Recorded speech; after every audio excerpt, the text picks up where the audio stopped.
Halo sahabat RFA, selamat datang kembali di Lensa Kreatif, podcast tempat kita ngobrolin dunia videografi, sinematografi, dan storytelling visual. Saya Era Fandi siap menemani kalian di episode kali ini. Hari ini kita akan membalas sebuah pertanyaan yang sudah masuk di DM Instagram kami, Rumah Film Avandi, yang menanyakan tentang apa itu film eksperimental. Jadi memang film eksperimental ini adalah sebuah genre yang unik ya, tidak terbatas oleh aturan konvensional dan seringkali memicu perdebatan-perdebatan di dunia sinema. Kenapa ada film yang terlihat absurd gitu tetapi tetap dianggap sebagai karya seni yang luar biasa? Terus bagaimana caranya membuat film eksperimental? Nah, buat kalian yang ingin mengeksplorasi film dengan cara yang lebih bebas dan tidak terikat pakem-pakem tradisional, episode ini wajib kalian simak, oke? Terima kasih untuk yang sudah bertanya.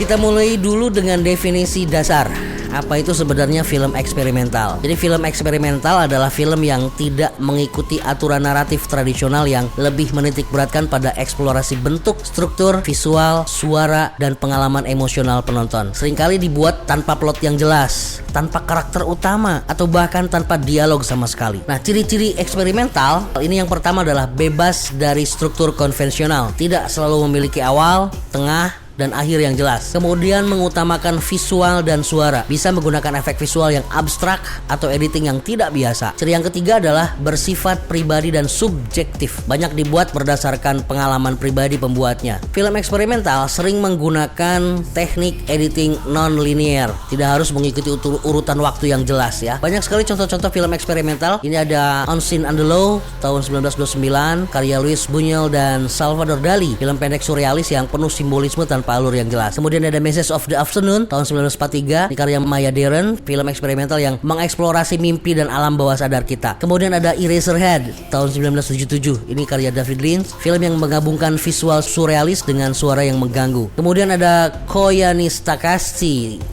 ini karya Judge Godfrey Reggio tahun 1982, film dokumenter eksperimental tanpa dialog, hanya gambar dan musik yang berbicara. Nah, jadi kalau kamu ingin membuat film eksperimental, lupakan dulu tuh aturan-aturan film naratif dan mulai mengeksplorasi dari emosi, bentuk, atau teknik sinematik yang tidak biasa.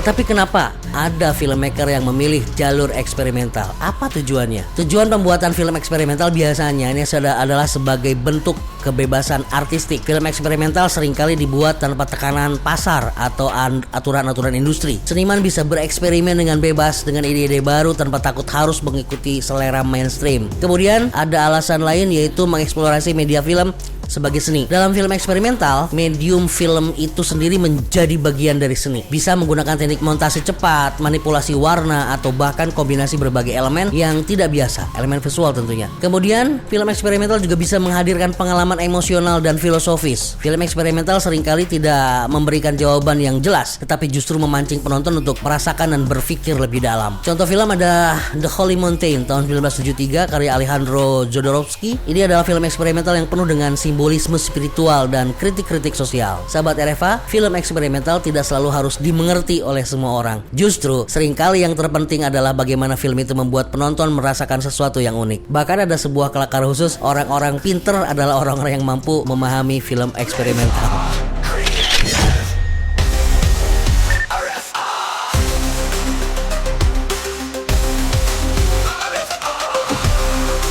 Oke, sekarang kita bahas bagaimana cara membuat film eksperimental. Apa saja teknik yang bisa digunakan? Yang pertama, kalian bisa membuat manipulasi ruang dan waktu. Tidak perlu mengikuti alur waktu linear.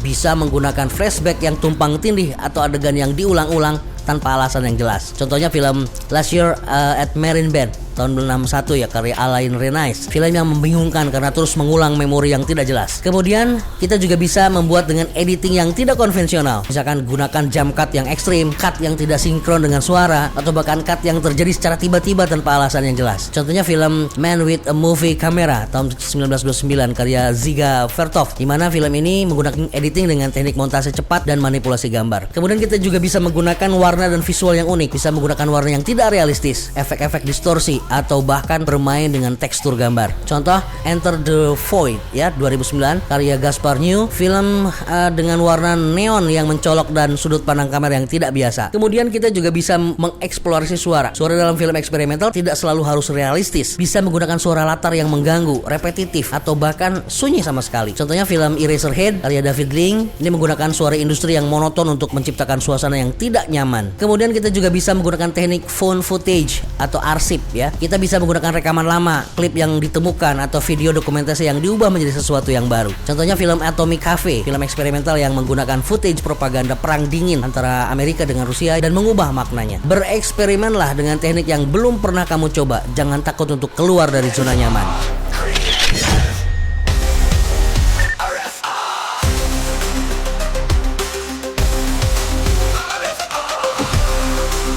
Selanjutnya mungkin banyak yang bertanya, apakah film eksperimental bisa sukses di industri film? Ya, tidak semua film eksperimental dapat diterima secara luas. Karena itu tadi hanya orang-orang pintar yang bisa melihatnya. Karena sifatnya yang abstrak, film eksperimental seringkali hanya dinikmati oleh kalangan-kalangan tertentu. Kemudian festival film eksperimental ini bisa menjadi wadah. Banyak festival yang secara khusus menerima film-film eksperimental seperti Ann Arbor Film Festival. Ini adalah film festival tertua yang fokus pada film eksperimental. Atau ada Rotterdam International Film Festival yang sering menampilkan film-film non-konvensional. Kemudian ada Sundance Experimental Short Program yang menampilkan karya eksperimental dari filmmaker independen. Kemudian ada juga kombinasi eksperimental dengan komersil bisa jadi alternatif. Beberapa filmmaker berhasil menggabungkan elemen eksperimental ke dalam film komersil. Contoh The Lighthouse tahun 2019 karya Robert Eggers. Ini menggunakan teknik sinematik eksperimental tetapi tetap bisa diterima oleh pasar luas. Atau sekarang karya-karya Christopher Nolan seperti Oppenheimer, Tenet, Inception, dan lain-lain. Jika ingin membuat film eksperimental yang bisa diterima lebih banyak orang, coba kombinasikan dengan elemen cerita yang tetap relatable.